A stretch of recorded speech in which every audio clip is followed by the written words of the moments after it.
What's up guys, Smash Adams here, and today I'm going to do an updated deck profile on Chaos Dragons, and this is going to be for the April 2016 format. Now considering the small edits that I've done over time since the beginning of the year, I've got to say so myself, the minor changes that I've added since then were worth it, and over time I've grown to love the fact that I've never regretted making the changes that I've made.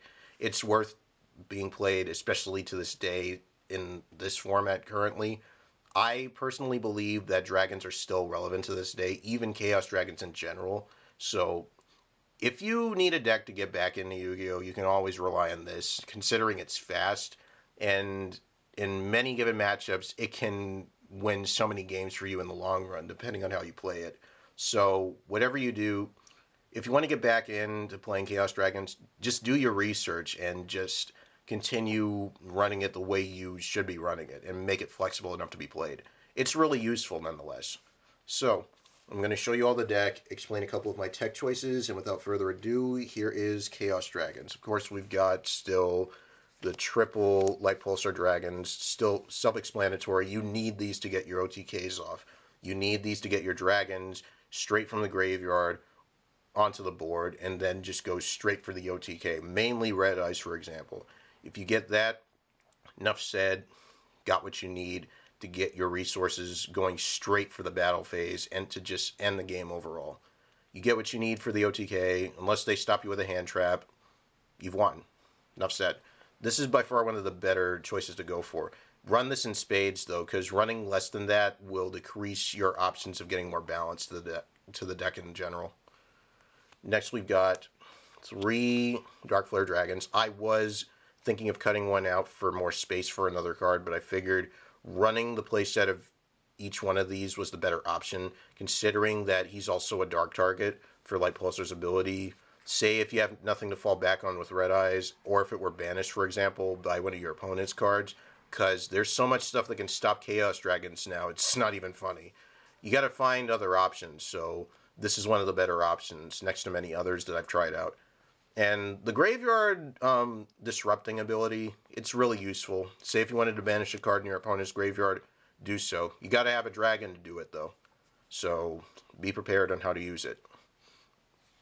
Next we got 1 Eclipse Wyvern still. I would bump this up to 2 if Chaos Sorcerer Dragon were added, but sadly we haven't gotten the news yet, so we're just going to work with what I have. 1 Divine Dragon Apocralyph, my favorite tech choice in the deck. Say if you wanted to get a Red Eyes, you can pitch a card, recycle it back to your hand, banish this, special summon it, and get a free dragon off of that ability. So many possibilities due to one card. It's really useful. I'm shocked a lot of people don't run it, but it's really good to invest in if you were to run Chaos Dragons. Next we got the Ebony and Ivory Dragons, which are 1 Collapserpent and 1 Wyverburster. Still run these. Really explosive in the deck. Good for Xyz and Synchro plays, mainly the Xyz and Synchro plays for rank 4s and level 8s. Not so much 6s. Even though they're really good with Plaguespreader Zombie, I consider just using them for the Xyz plays mainly and for Scrap Dragon overall. But also just to fetch each other out and to get Red Eyes quick enough. But they're really useful. He's the best one out of the 2. Say if you had a Wyvern and if you had a Red Eyes in a Banish Zone, get rid of the Wyvern, activate Wyvern, special summon this, and then just get your Red Eyes, and then get more options with the dragons you have at your disposal in your hand and via your graveyard. But these 2 are really useful in your part if you use these together. I would run 3, but sadly they're not as flexible as you think they would be if you want to get more synergy with the deck. So running them in one of each, if you limit them both, it makes it easier to summon them right off the bat. So nonetheless, yes, I would run more of these, but I just didn't want to run into any bricks. So enough said. It's worth it. And we got 1 tech of Interplanetarypurplythorny Dragon. I know what you all are thinking. Why this card? It's actually pretty useful. This basically gives you another hand trap for dragons. Say if a Lightpulsar Dragon were to be destroyed and if you wanted to get a Red Eyes in your graveyard, you're not only getting that, but you're getting this from your hand as well. So yeah, 2 dragons for the price of 1 being destroyed during any given time is worth it. So yeah, he's really, really useful. I'm shocked a lot of people don't run this. And plus, his stats are not that bad, but he is around that route next to Darkflare. So if you want to get something quick, go for him. You can special summon him with Red Eyes too. That's the other reason why I run him as well. But mainly for that purpose, if you need something to fall back on during the battle phase, say if your opponent hit one of your monsters, not just the dragons, you can always just get him, drop him, and you have a 2200 beat stick just lying and waiting on the field for something to do with. Next we got the boss dragons, which are of course still the Red Eyes and the Dark Arm. You need these for your Eclipse Wyvern plays, and mainly to get your OTKs off with Red Eyes, you need this. It's a really important key piece to the deck. 1 BLS, 3 Chaos Sorcerers, self-explanatory. You need these to get your plays going, get more speed in, get more floaters, do so, banish whatever your opponent has on the field, and put dampers on their strategies. And of course, we still run the Tour Guide engine, which is 1 bus and 1 guide, because you want to get enough flexibility with your deck. And say if you wanted to get BLS back into your deck straight from the graveyard and shuffle it back in, you can do so. Or anything else later on that you'll need in the duel, you can do so. I would run Skarm, but after a few play tests, I figured just running it the way it was made it flexible enough.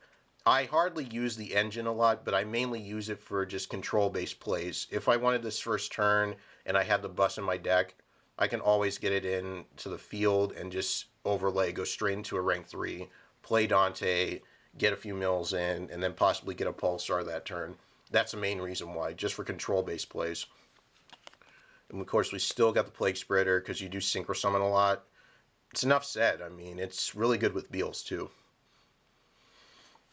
Next we got still the triple effect veilers, self-explanatory because monster effects are a problem still to this date. And during your opponent's main phase, you can just instantly shut your opponent's monster down until the end of that turn. So it's worth it to run in spades. 1 Honest, 1 Gorz, and 1 Trageodia. Really useful hand traps in any given time via your turn or on their turn. Well, more so Trageodia and Honest, not so much Gorz unless your opponent is going straight for your life points, and if you want to drop the token, do so. The first effect, you hardly use it. Next we got the Lightsworn Engine, which is triple Lumina, self-explanatory, good for the first turn Michael play, or anything else in that matter. Or you can go for Dante if you want to.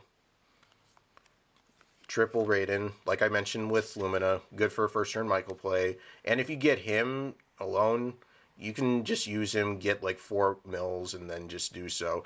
And he gets a really good boost as a 1900 beat stick on the first turn if you use him. So he's really good for getting leverage into the graveyard. And of course, 2 Lyla. I cut 1 out because I wanted to add space for the Purplythorny Dragon and some other stuff, but I figured, you know what, it was worth it. So it's pretty useful to keep the engine going. So that's it for the monsters. Now on to the spells, which is 2 Charge of the Light Brigades, self-explanatory. Get your Lightsworns, get whatever you need, get your plays going first turn if you need to, get more draw power in for solar recharge, and then some. 1 Allure of Darkness, really, really good. You do have a lot of darks to go off of, so why not use it? And of course, solar recharge. Running this in spades, all the sweeter since you do run a Lightsworn Engine to capitalize your plays off of during your main phase. You need draw power in order to get what you need, so why not use these? So, that's it for the monster lineup and the main deck and the spells. Well, mainly the main deck, sorry guys. Now on to the extra deck. We got, I'm going to start with the XCs first. Still the 1 Dante, self-explanatory, good for first turn plays, and its defense stats are good. 1 Queen Dragoon, good with Black Rose, get your Red Eyes, get your Lightpulsar afterwards. It's awesome in this deck, especially with Black Rose. I've done so many combos with it, it's not even funny. 101, self-explanatory. Same thing with Castel. You need these as your basic rank 4s for any given deck that runs rank 4s. 1 Volcasaurus, because burn damage is always your friend, and it's easy to make. I would run Tyrus and Adrius if I... Well, yeah, mainly Tyrus and Adrius if I wanted to. But I figured this was the better option, so running this one and only rank 5 was the better option. 1 Exobeetle. I did a combo video of this a while ago, and I have never taken this out since. It's one of my favorite tech choices as a rank 6. 1 Strike Bouncer, 1 M7, and 1 Gaia Dragon. Self-explanatory. You need all those just to go straight for him. 5 or 6 based. Get him. After you use the effects, of course. But he's also really good if you want to get red eyes on the field as well. So you have many options to open up with any of these cards. And of course, the Synchro lineup, it's really small, but I did a few edits.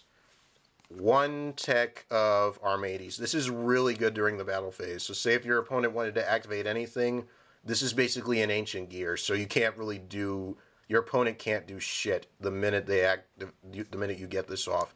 So the minute you hit them, guess what? Can't drop anything. You can't activate any spells, traps, monster card effects, none of that shit. So the minute it goes off, yeah, sorry guys, you're getting that 23 straight to the face. 1 Goyo Guardian, because you can easily make it. Hardly ran into it, but it is useful at times. Black Rose, really explosive with Lightpulsar's ability, especially if you have red eyes in the graveyard. 1 Michael, I usually go to him first turn if I have the right resources to go off of first turn, but he's really, really awesome in this deck. I would run a second one, but I'm not sure what to take out. 1 Scrap Dragon, really useful with Beelze. He may become a Scarlight. I may take something out for Scarlight, but he's really, really useful in any given turn. And of course, 1 Beelze to end the extra deck and to put the deck lineup to a close. So that's it for the deck profile. Hope you all enjoyed. Please leave a like and favorite if you did. Hit me up in the comments. Don't forget to subscribe. And if you have any suggestions, leave them. And until next time, this is Smash Adams signing out.